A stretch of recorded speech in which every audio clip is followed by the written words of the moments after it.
everybody and welcome back to Lychee Pink Planner. Who is she? Who is she? It's Emma. I really like her. She's so nice, isn't she? This week I have done a little bit more digging.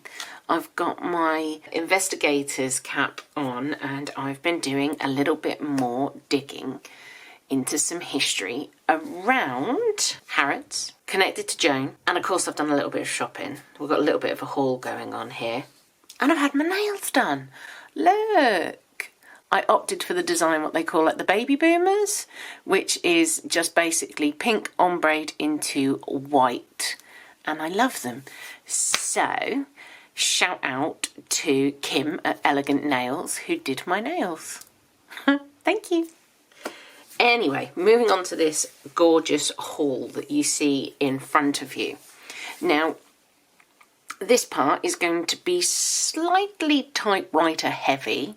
So if you're not kind of like into typewriters, skip over this bit, okay? But bear with me. There's something quite special. Well, actually, there's more than one thing here that is quite special. So I would like to just say hello to Charlie Foxtrot, who I follow on Instagram. I absolutely adore your typewriter ribbons. This is going into my latest typewriter. I have acquired another typewriter, but don't worry, for the sake of all of my videos, it will be Joan that will mainly be doing most of the typing, and I might interject in a couple of the other ones that I've now acquired. It may have become a bit of an obsession of looking on places like eBay, Facebook Marketplace. Of course, I have the group that I'm very active in, and my main, this is going to sound odd, but my main typewriter dealer, David, often hooks me up. And he hooked me up with one which I would like to introduce to you next week called Pearl. But you'll have to view in next week to see Pearl. So here's just some gorgeous, gorgeous typewriter ribbon. If anyone is looking and thinking, well, there's no point in getting a typewriter because you can't get hold of the ribbons. Yes, you can. Charlie Foxtrot, they'll set you up. Now, moving on from my typewriter obsession to somebody else's typewriter obsession. Now, there are many, many people who are addicted to typewriters, and there is a typewriter community. It probably should be called Typewriters Anonymous, and you know, when COVID restrictions are done, we probably all need to, you know, get together via Zoom or in a room and talk about our love and our addictions to typewriters, because you start looking for ones with, for example, unique fonts or unique features. And then it's like anything that you start to collect in a hobby, there's always going to be one more. It's like planner piece. I don't think it exists in typewriter piece either. If anyone has managed to find typewriter or planner piece, let me know. I'd really love to be able to know your story of how you got to planner or typewriter piece. Anyway, see, this is why it's called Prattle and Plan, because I've been prattling on. This beautiful letter that came through to me in the post is from a lady called Sarah Everett, and she has her own YouTube channel. I'm now going to insert an image on here, and she also has an Instagram, which I'm sure she would really love you to follow and have a little watch. Now, she has more typewriters than me, okay? No judgment here, no judgment here, because I'm sure I will be up to similar kind of numbers as Sarah very soon. She likes to go to thrift stores. She's based in the US. She goes out to thrift stores and looks at Facebook Marketplace. She's a lot braver than what I am, and she will do repairs on her typewriters. This is one of Sarah's typewriter postcards. And just, if you're in the typewriter community, this bit here, which you will see also on Joan, deluxe is like the creme de la creme, and that's exactly what it means. You're deluxe, which of course Joan is. Duh. She's wrote a beautiful poem, and this is on a postcard as well. She's wrote me a letter. Everyone knows I have a thing with wax seals. There may be a wax seal on this particular spread, I must admit, because guess what I found on the old Etsy? Yeah, you guessed it. Oh, hang on. There we go. Yeah, it's a typewriter seal. I know. Sarah included this fabulous decal sticker because we've spoke about our love of mugs and cats and typewriters. And this just sums it up for me. A typewriter and a cat that has typed in no. If you own a cat, you know that actually you don't own a cat, they own you. This is going on this week's spread. Putting that over to the side. Now you may have noticed on that beautiful envelope there was some washi. Yeah, that's right, typewriter washi. Oh dear, I have totally gone down the rabbit hole, haven't I? I mean, there's just no way I'm coming out. This gorgeous washi tape is from Gretel Creates, and you're now going to see something pop up on your screen here. Many people who are in the planner communities, in the group groups, in the UK groups even, will all be very, very much aware of Gretel's shop. So I'm also going to include a link down here to this particular tape. If anyone does decide that they want it, I have already pre-put it on this week's spread. Moving on to this week's spread.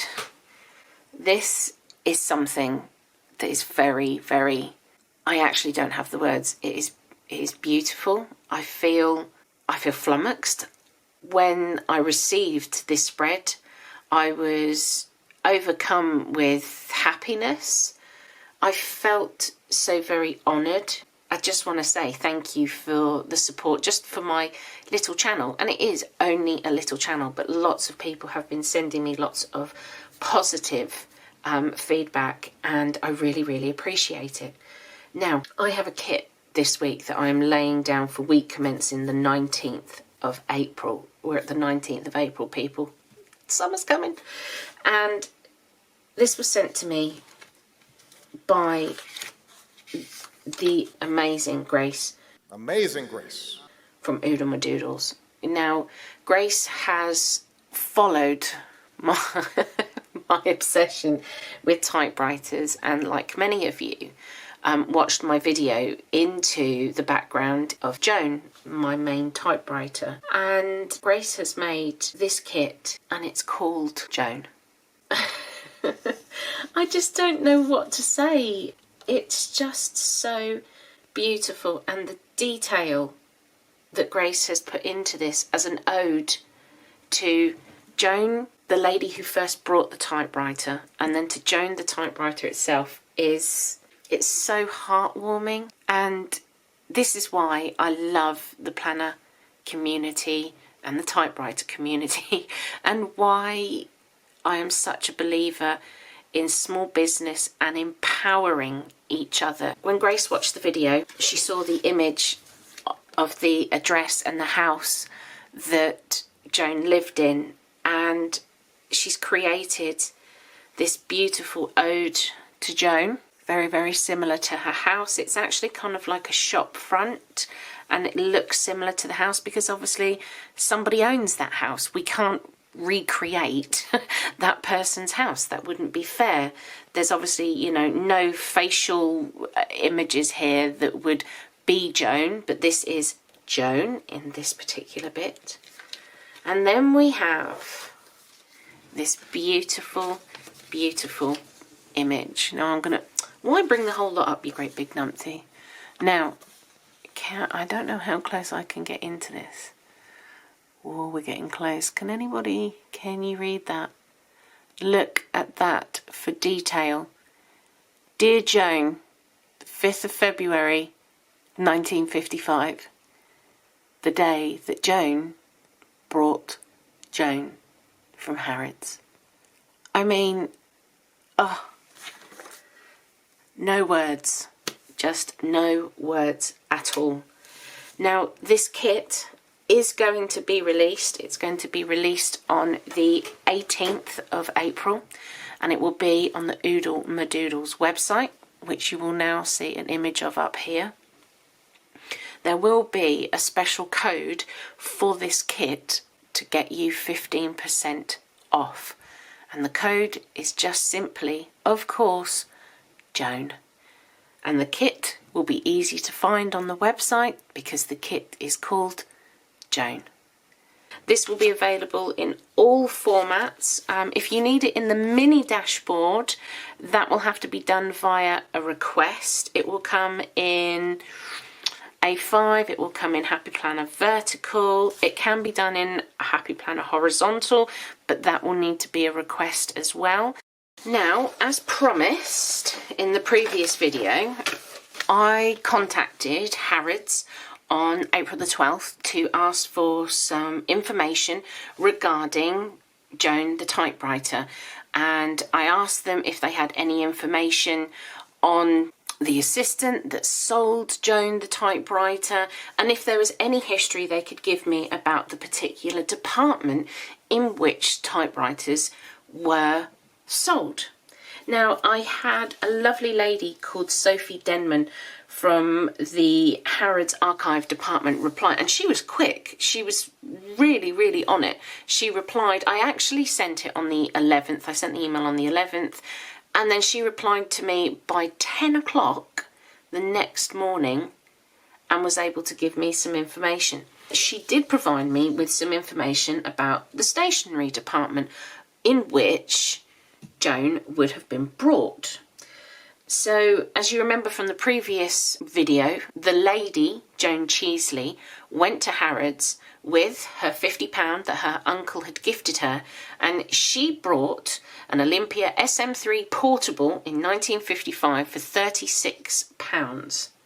Now, the department that she would have very likely have brought from was called Stationery and Fancy Goods, and it was department number 5 of the 6 departments. The department expanded as the store grew in the 1890s, when the Brompton Road frontage was built in the early 1900s. Stationery and Fancy Goods was located on the ground floor of the front of the store.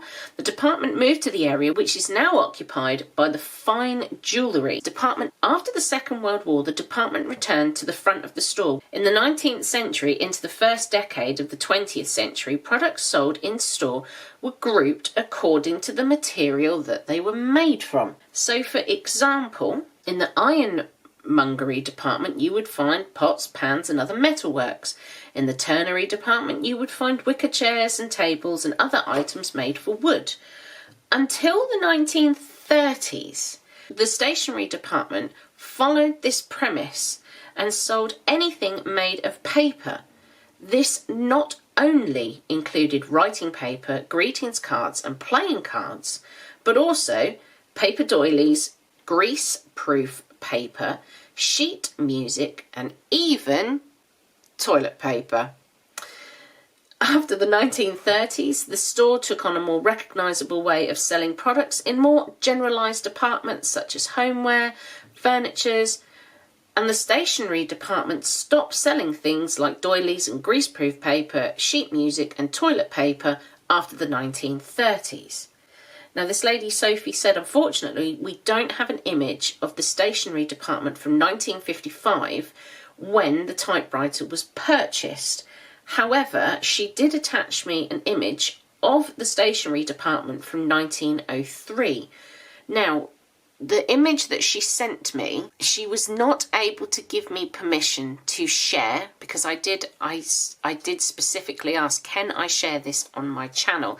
And she said, unfortunately, no, you cannot share that image. Now, I've managed to find some history about Harrods itself and the founders, etc., that I thought that you might like to know. So Charles Henry Harrod was born in 1799 and then he passed away in 1885. He married Elizabeth Digby. Now, between the two of them, they had 6 children. Unfortunately, only 3 of those children survived. One of them moved to New Zealand. One of them had a bit of a complicated relationship with the family, shall we say, and moved away from the family, stayed within the UK and started his own business. The other son, Charles Digby Harrod, took over what we now know and see as Harrods. Now, Charles Henry Harrods, he initially brought the site that we know now in 1861, and it was known as 8 Middle Queen's Road, which later then went on to become Brompton Road. Harrods may never have existed had it have not been for what happened next. Charles Henry Harrod was busted in 1836 for receiving stolen goods. Now, it was a bit of a sting operation, and he was caught receiving, are you ready? Are you thinking gold? Are you thinking jewels? Are you thinking money? Money laundering? Nay, nay. £112 of currants. That's right, currants that you put in your cakes. He was caught receiving £112 of stolen currants. Now, it's still a serious crime. As much as we laugh and, oh, it's currants, he was actually sentenced to 7 years to be deported to Australia. Now, he was put on a boat and it was sat in Portsmouth for a while, and his family actually petitioned for his release because conditions were so poor and he was actually getting quite poorly. They very, very luckily managed to get him to not be deported to Australia, because you could imagine if he went to Australia. Now, up until that point, when he was caught receiving this £112 worth of stolen currants, history appears to say that he'd lived quite an honest life. He had never been in trouble before, so they kind of like went, all right, okay, but you're not going completely free at all. You will go to jail, but you won't be deported to Australia. Now, Elizabeth obviously stayed by her man. She supported him all the way through it. It was his son, Charles Digby Harrod, who took over running the shop that we know now, okay? And he was definitely the mastermind in making it what it is today, even though his father had established the main part of the business. Now, on the 6th of December, 1883, the shop caught on fire just before Christmas. And they were already doing reasonably well. In the end, they managed to petition for Charles to be released slightly early from prison on compassionate grounds, and the petition was successful, and he was then released, and he promised that he would not have any more dealings and any more illegal activities.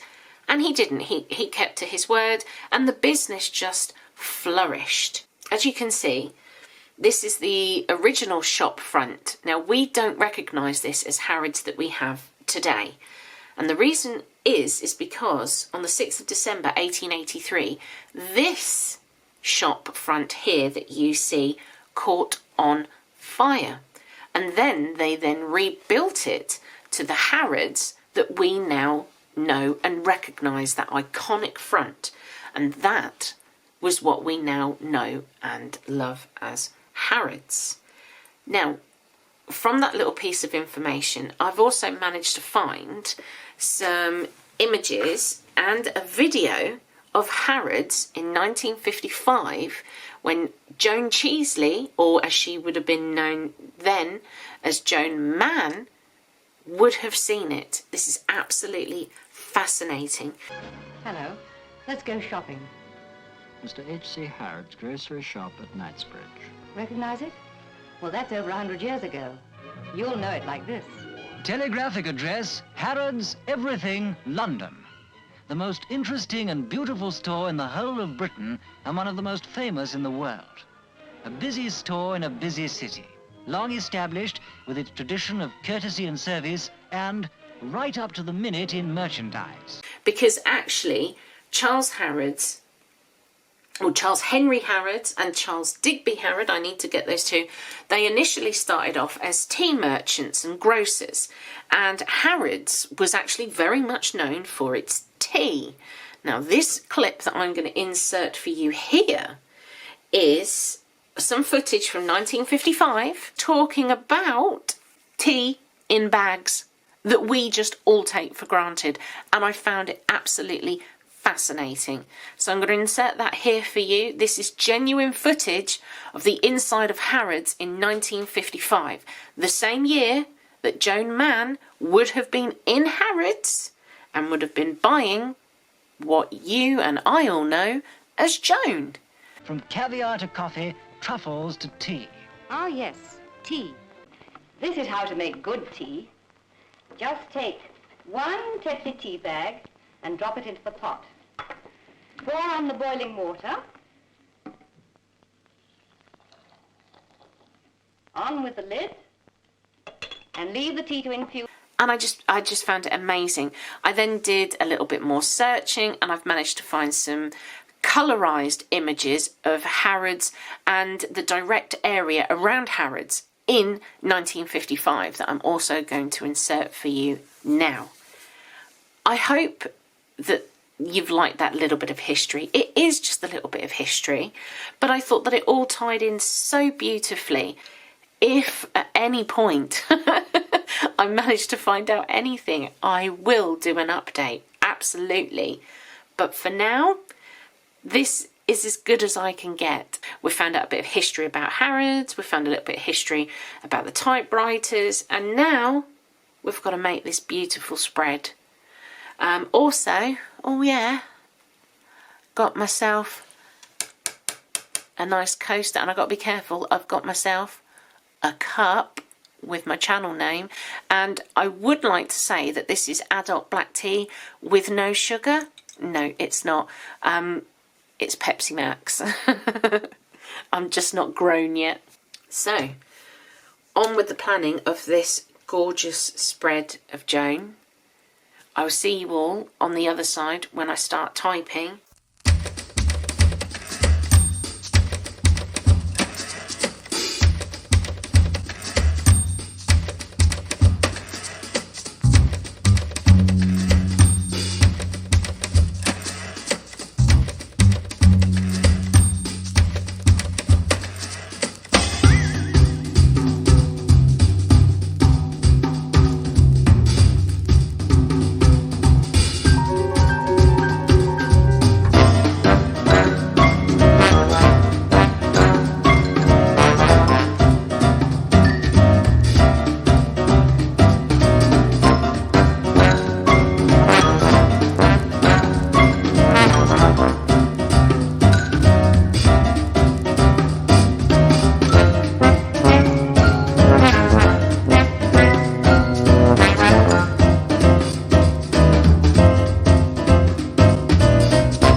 Okay, let's bring in Joan.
Okay,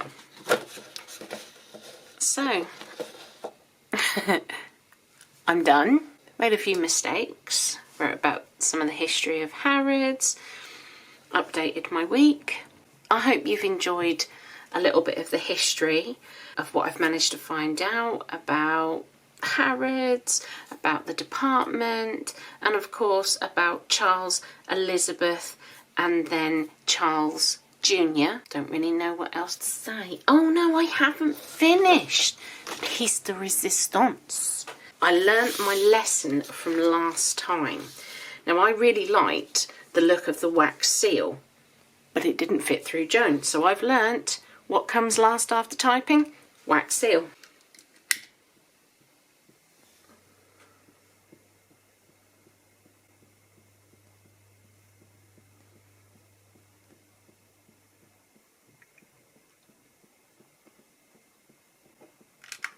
Ooh, we've got a bit of a fight going on the... Oh, no. Hang on. Oh, blimey. Come on. Yes, it's better.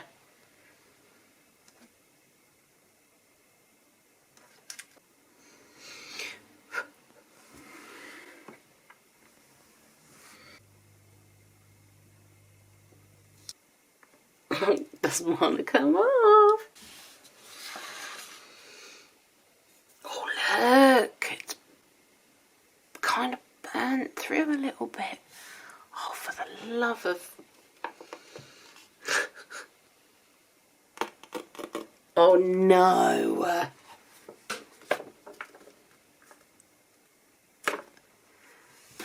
And now my typewriter's on the P. Oh, well. I'm not doing any more. I think it looks quite cute, apart from the burnt bits. Hey-ho. Right. This is now officially the end. Thank you very much. I hope you've enjoyed it. And I will catch you next week with another Prattle and Plan. Bye!